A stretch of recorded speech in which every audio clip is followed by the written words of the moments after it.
Welcome back, everybody, to the Meeple Marathon. Today we're going to be doing something a little unexpected. This is Talisman, but the Kingdom Hearts edition. So, Talisman is a game that I've always heard about, have had some interest in playing. It is a classic game. You know, it's been around for decades now. It's on its 4th edition if you don't include all these unique special editions. And it always seems like a game that I should try, based just on its classic nature. And part of the problem is that Talisman is not a solo game. It is a competitive game, and so not one that I necessarily have sought out because I do most of my gaming solo. But the theme of this one really speaks to me. I played a little bit of Kingdom Hearts way back when it first came out, but for the most part, it's the Disney theme that really sings to me. And I always thought the Kingdom Hearts games looked really cool. I just didn't get into them. So I feel like this edition will hopefully be something that in the near future I'll be able to play with my kids because of the theme. And also, I looked at the rulebook and realized that yes, this is technically a competitive game. You are all racing to the end, and there is a victor based on, end game victory points. But essentially, it's almost like a co op mixed. It's like a semi co op, I guess you could say, because you can help each other out. You can pass items back and forth to people. You can aid people in combat. And you really don't ever do anything head to head against other people. It's really just, you're just kind of racing. And I don't think there's anything you would do to negate that. And the end goal for you is both the same, to close the evil door of darkness or whatever it is. So why couldn't there be a way to play this solo and or cooperatively, which any cooperative game can be played solo. So that's what we're going to do. We're going to just check out the game today, take a look inside. It supposedly has some really cool miniatures and a really cool looking board. And then I'm going to tinker with this game for a little while and see what I can come up with. I'm sure there's some stuff on BGG, but this series in general is just going to be an experience. So let's just get started with that experience. So let's take a look at the back of the box here. And here you can see some of the miniatures. Actually, I think all of the miniatures. What is a little disappointing to me is that there is only 4 Disney characters, actually, and all the rest are the, I guess, Final Fantasy characters who are mixed in with that Kingdom Hearts genre. So there is Donald, Goofy, and King Mickey, and then there's Mulan, who seems like a very random character to throw in there. It is a good thing that they threw in a female character, but why not Minnie or Daisy if they put in the classic characters here? Or if they have Mulan, why not give us, a couple other strong Disney female characters? I feel like if I were to play this game right now with my children, they are a little young for it, but I have 2 boys and a girl. And my girl has none of my kids have any idea who these other people are. So I guarantee you that my boys would be fighting over Mickey and Goofy and Donald. They'd figure it out between the 3 of them.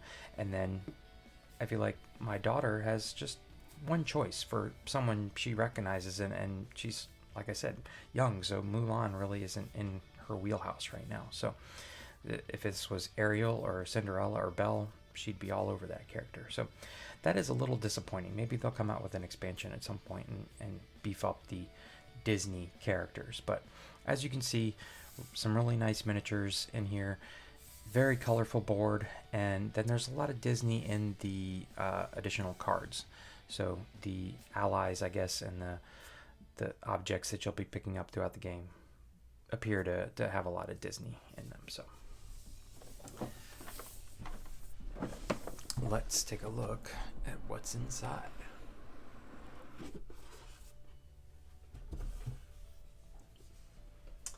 All right, so we have a rule book, not that thick, really. It is, 16 pages, and that's including this very business-like flowchart on the back. That's an encounter sequence flowchart, but You know, there's component listings here explaining the character cards, the character figures, the character setup. So we really haven't even gotten into gameplay yet. Game setup is a whole nother 2 pages. So I don't think this game is really that difficult. Okay, so here we are starting on page 8 of 16. We're halfway through the book and we're just now having to worry about gameplay. But essentially you move and then you encounter your space. I think it's a very straightforward game. It says ages 13 and up on the box, but I feel like I'm going to have my kids playing this sooner than that. So like this, for example, this combat example is a whole page. So really you're just talking like we're at like 3 pages of instructions here. And then this is all additional rules. So I feel like you could read 3 pages of this manual and understand how to play the game. Yeah, these are like telling you exactly what each space does. And then here again, you can see the last space on the board is the door to darkness. The first player to reach the door to darkness space rolls a die, seal it, gains victory points. And then basically you're scoring as follows based on where you are around the ring that the board makes up and how much money you have. So you could make it to the end, seal the door, and actually not win. The player with the most points wins. But if you look back here, you can see that it says encountering another character. You would think that, oh, a small battle ensues, and I think that's might be what happens in the actual original game of Talisman. But when a player finishes their movement on a space already occupied by another player, they may propose trades with those players. Items that can be traded include money, fate counters, objects, and or followers. Players are not required to offer trades or accept trades offered by other players. So there is no direct interaction between players per se. There's this trading mechanism, but there is no take that. There is no way to slow them down or stop them. I guess you could deny them a trade and that would slow them down, but other than that, you're all working towards the same goal. So it could be something as easy as putting a time limit or a turn limit on the game, or having to reach a certain combined VP, so you basically can't leave one person behind. But yeah, so there's the instruction manual. Again, this doesn't seem like an overly complicated game. Alright, we have some health, magic, and strength dials for the characters. So this is really nice that, just a very simple way to track things. But dials are always nice in my opinion because they keep your play area clean. You're not going to accidentally knock over something. You're also not having to keep track of little heart tokens, things like that. So yeah, those I'm sure will be put together at some point.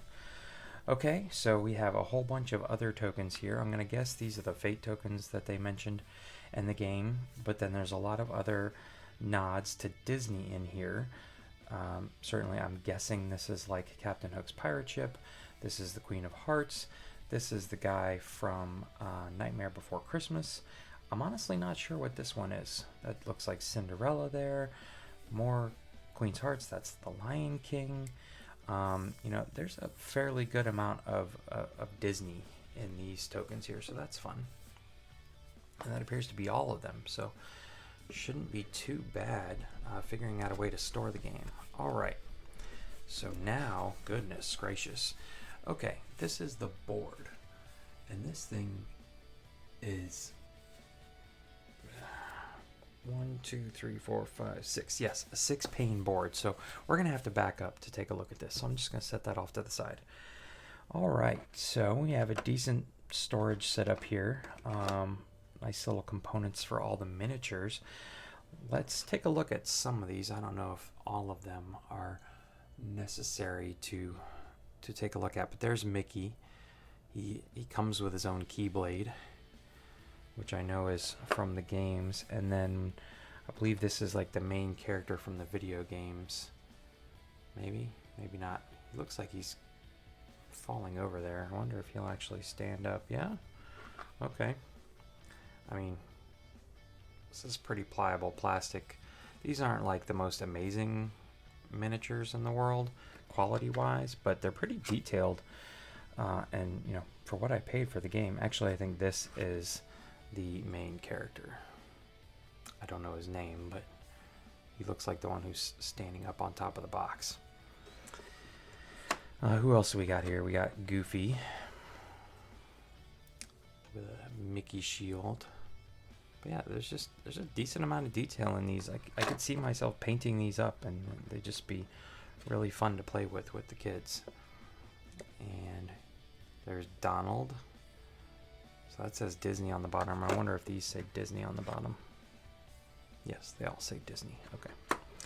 All right, so there's some of the miniatures, I guess, here. Let's take a look at Mulan. Since I'm a big Disney buff. Again, this one, she looks like she's leaning forward a little bit too much. Yeah, and if I set her down, she does kind of have this awkward forward lean. So we're going to have to get some hot water out and bend those guys back up. Hopefully they're not so cheap that they get broken easily by little hands. So here we have what I'm assuming is a whole bunch of things to put together the dials for. Uninteresting. We can just put those off to the side. We have some gems, some yellow gems.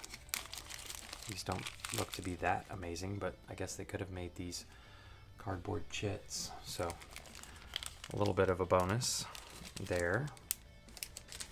And we've got some dice, which appear to be just standard D6s, except for the one, I'm guessing, is this crown symbol. So these are decent dice. They're nice and big. They have a decent weight to them. They have a nice marbleized blue look, but that does appear to be the one. So they're not standard D6s, but for the most part they are. So, and there is 6 of those. So what else we got here? We got ourselves some cards, and a slot, and a whole big empty well underneath. I really don't like it when they do this with their storage solutions, because there's so much unused space under that box right there. But these appear to be the character cards, so we'll take a look at those here in a minute.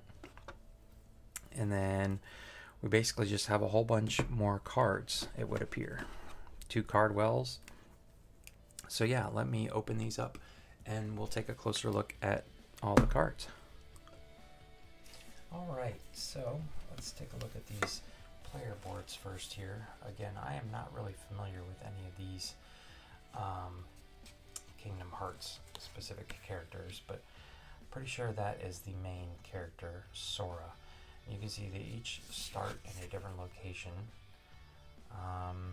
They each have some different special abilities, things like that. It also appears that they all start. Ooh, there's a Heartless. Okay. Yes, so they all start with different setups. Yeah, 2 strength, 4 magic, 3 strength, 4 magic. So it is cool that each one of them is uniquely different. Zion, Aqua, Riku, another Heartless. It's kind of weird that they mixed in the Heartless amongst all the other ones. Goofy. He starts in Disney Castle. Mulan. Another Heartless. Kyrie.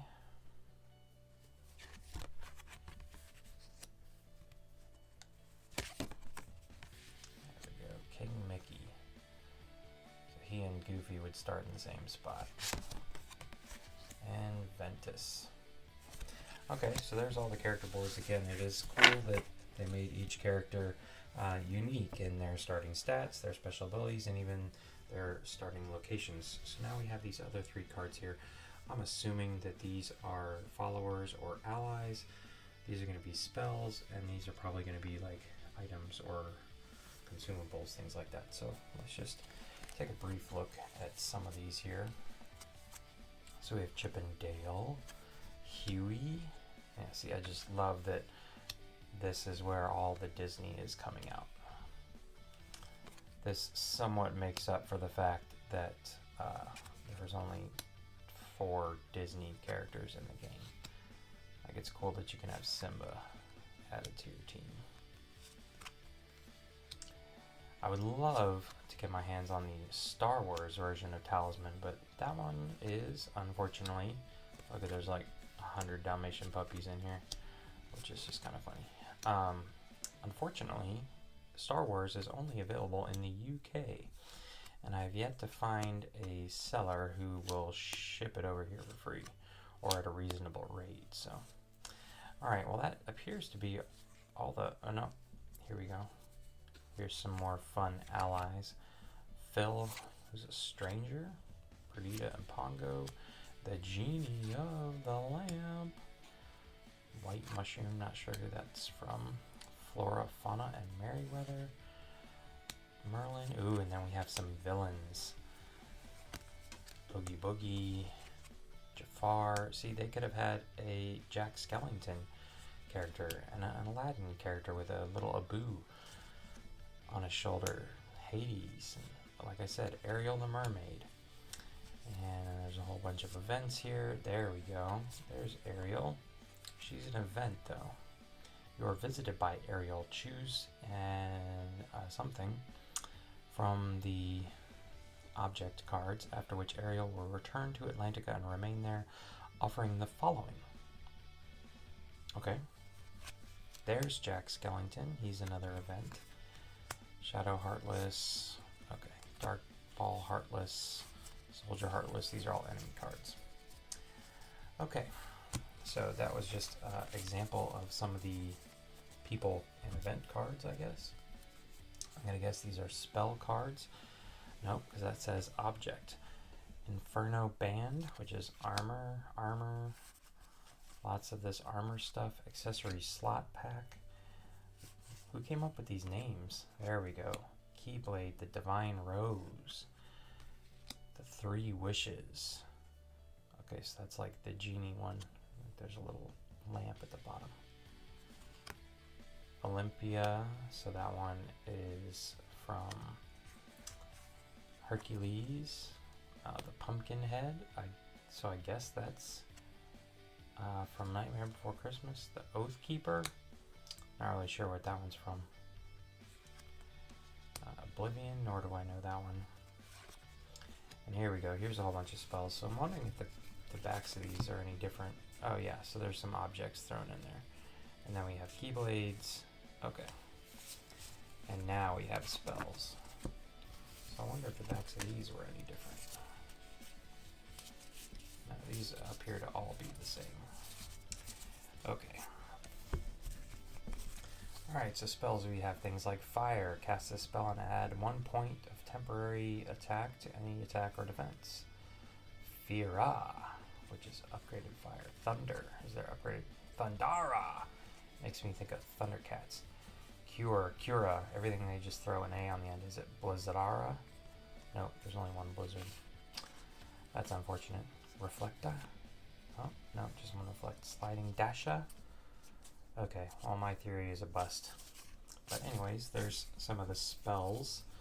We've already seen some objects, so let's just, oh, look, there's even some more. Let's divvy these out here. Okay, so there's lots of characters and events. A gummy ship, a dream sword, dream shield, dream rod. Alright, now they're just throwing dream at the beginning, and then a whole bunch of these ribbon things. Okay. Not quite as taken by the objects. But here we have lots more enemies. Visible, Heartless, a Wizard, Blue Rhapsody, Yellow Opera. These must be from the movie. Alright, are we back to objects now? Nope. We're still here. Money. Everything's money now. Just lots of money. Double money. More dream swords, dream rods. Okay. A tent. A potion. Library books. What does library books get you?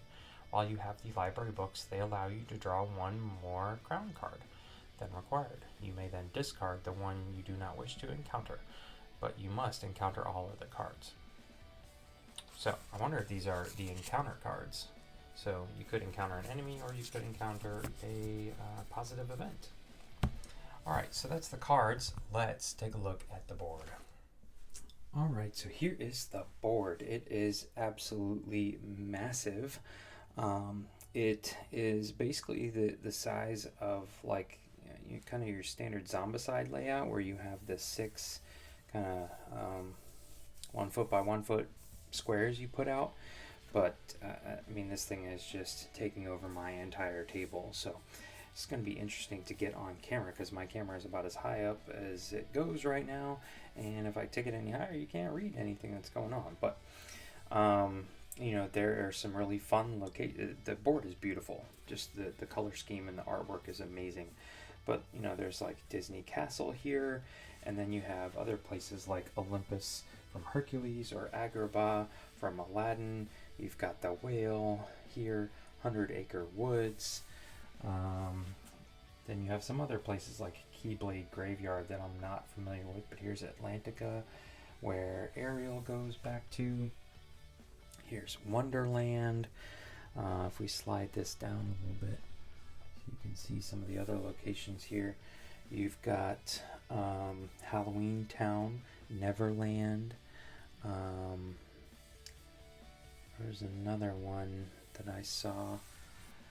Oh yeah, Deep Jungle. I'm assuming this is Jungle Book here, although I'm not really sure. With the hippo, Tarzan maybe, I don't know. But anyways, the board is just really pretty to look at. So again, what is so wrong with just playing this game and enjoying the experience? I don't even know if you have to play double-handed. Just go out there and experience this board and those characters and the events, and see if you can make it to the end without dying. So it is going to be interesting to see whether this game can even function as a solo game or a full cooperative game.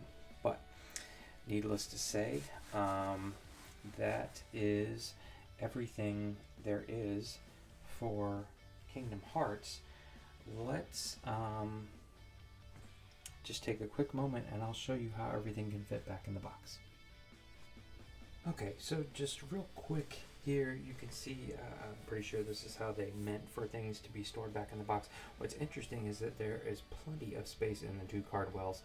Normally, games that are for the mass market, which this one technically is, they don't leave room for sleeving your cards, which you could do easily in this instance. You could go ahead and sleeve all these cards, and there's plenty of room for them to fit in there. But I'm wondering if there is, you know, they were thinking an expansion would be on the way at some point. So this little area is for your dice, and then the character cards sit right over top like that. Again, there is more room for character cards here. Your health dials, which don't sit perfectly well, but they do stack up side by side like this and straddle over top of a well that normally I'm guessing you would either bag up or just dump all your tokens into. I have decided to take the cardboard tokens and just put them in these 2 little bins here. I can put a link in the description below for these on Amazon. Very handy for board game storage. They fit down along with the gems bagged next to each other. Everything's going to fit nicely inside. One thing that I did do, and I highly recommend for situations like this where a game was packed and it had the cardboard sitting on top that had the tokens that you had to punch out. If we were to just throw those away and put the board game back on top, or the game board, there would be a gap, there would be some space. This was packed to survive being traveled and sitting on a shelf and everything else, so it was nicely packed in there. By taking the empty cardboard that you punched everything out of and putting it on in the bottom underneath the tray, it lifts the tray up a little bit. And so now when I put the board in, you will see that it gets very close to the top, which leaves just enough room for the instruction manual. And now when I put the lid on top, everything's going to sit in there nice and tight, and things aren't going to jostle around if you have to travel with the box or store it up on its side. So again, if you need that room down the road, you can simply lift out the tray, pull out the cardboard, and throw it away. But hopefully that was helpful for you guys. It was pretty simple because it's a decent storage solution built into the box. So if you enjoyed this video, please consider giving it a thumbs up. And if you'd like to see more videos like this, including my future Kingdom Hearts Talisman content, please consider subscribing to the channel. Once again, thanks for watching. Have a great day.